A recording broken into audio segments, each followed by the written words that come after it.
Hello and welcome back to Momocuri, the creative project where you are going to learn everything you need to know to create your own RPG role-playing video game. I'm Miss Laura and I'm guiding you through creating the story for your game. In the last video, we created a beginning for our story and made it suitable to be played as a game. In this video, we're going to be concentrating on the middle of the story, the development, the continuation, which is going to be level 2 of the game. So, how do we create a middle? Well, I'm going to show you by continuing the story I began in the first video, UK's Adventure.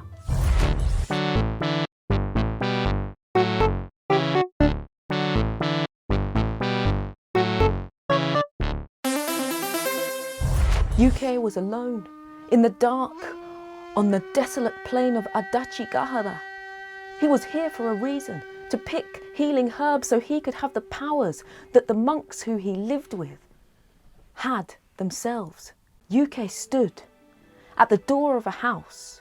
In front of him, a warm room. Behind him, the desolate plain of Adachigahara with the rain coming down and the dark. And he made his decision. Even though everyone along his long journey to get medicinal herbs from that plain had told him, do not knock on strange doors after dark, he saw no choice. And so UK knocked on the door and he stood there, scared of what might open the door. The door creaked open. And then UK heard a voice. "Young man, what are you doing out here so late?" He opened his eyes, he looked down and breathed a sigh of relief. It was only an old lady, it wasn't a demon at all. She invited him in, and gladly he came into the warm room out of the rain. He sat down, and the old lady began to make him something delicious to eat and something delicious to drink. UK sat, but it wasn't long before he noticed something strange. Excuse me. Yes? Can you hear that spooky noise? Is it coming from outside? Oh, I can't hear a spooky noise. You're probably just hearing the storm, said the old lady. And she engaged him in conversation about other things. But it wasn't long before he noticed something else strange too. On the wall of that little house, there was a huge axe. It looked like an executioner's axe. Excuse me, call me Granny. Granny, excuse me. Is that a giant axe on the wall? She said, that's a family heirloom. I just use it to chop wood. Oh. UK sat. He wanted to be a polite guest and not ask awkward questions.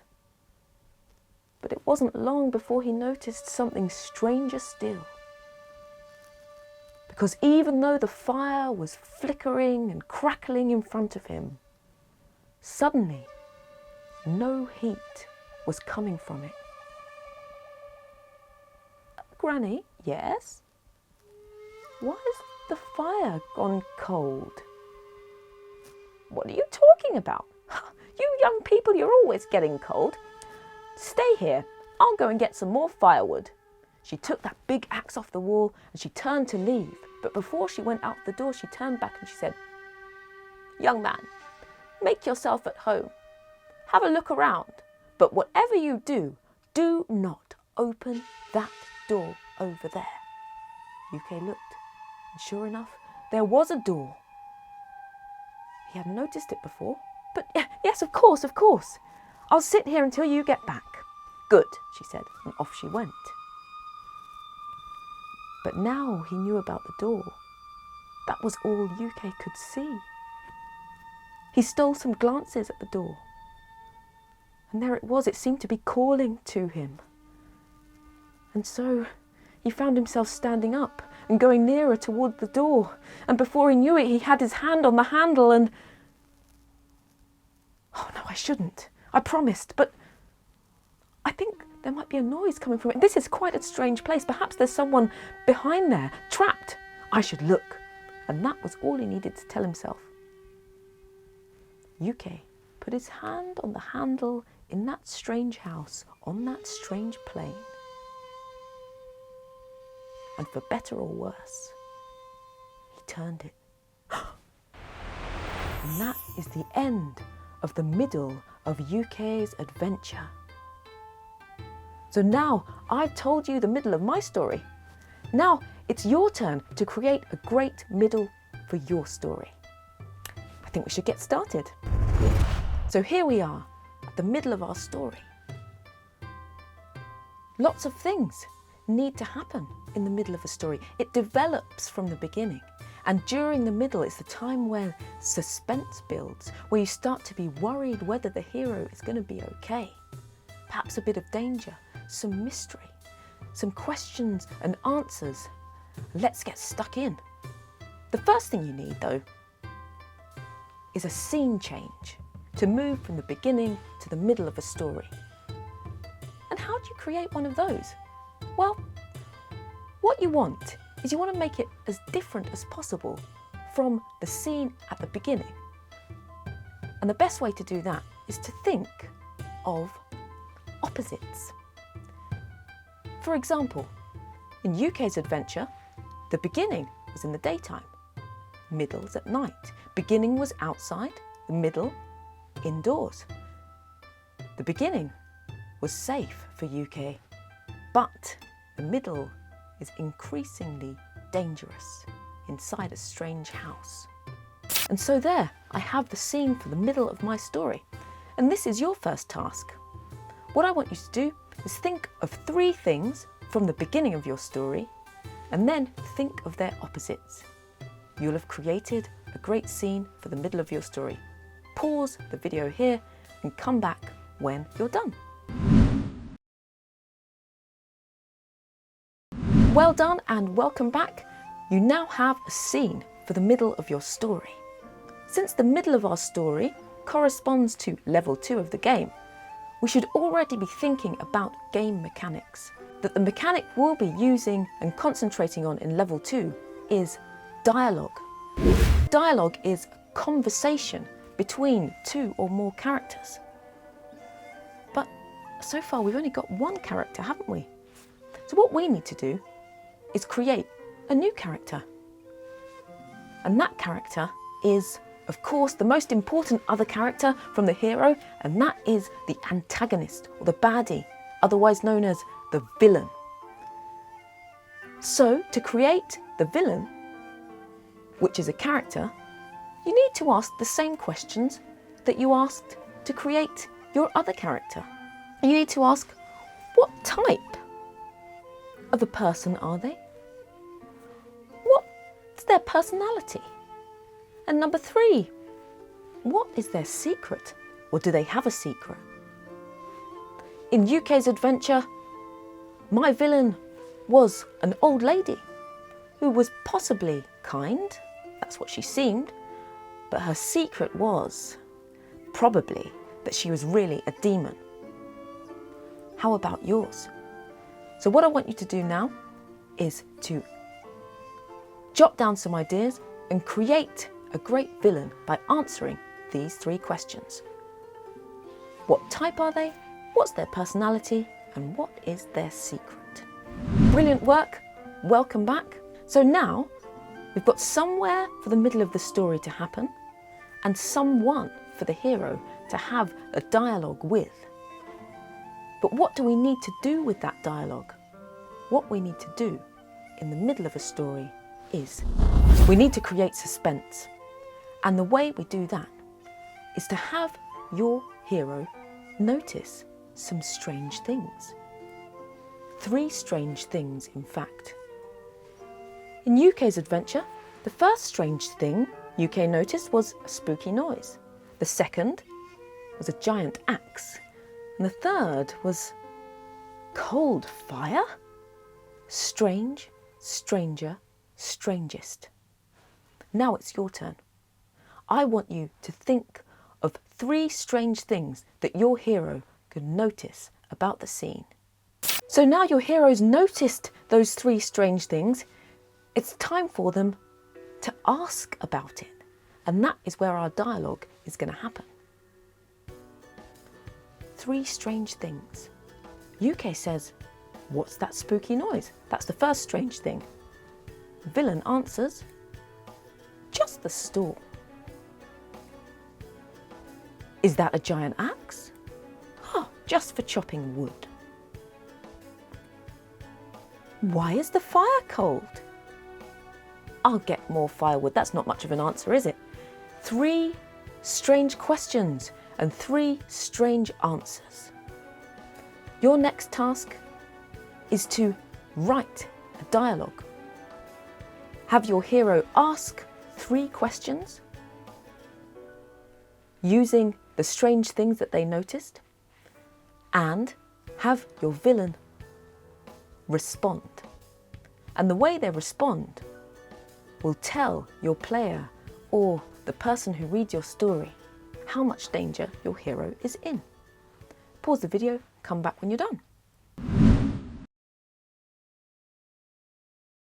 We've got lots of elements together to create suspense in the middle of our story, but we're missing something.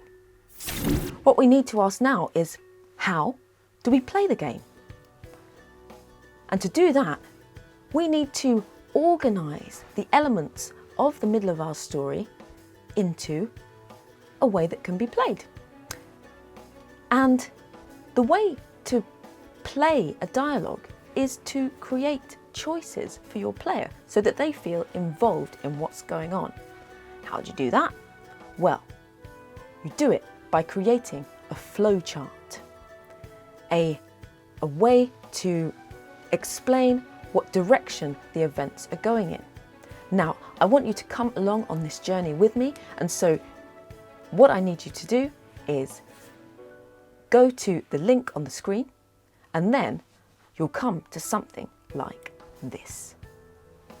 Level 2 dialogue.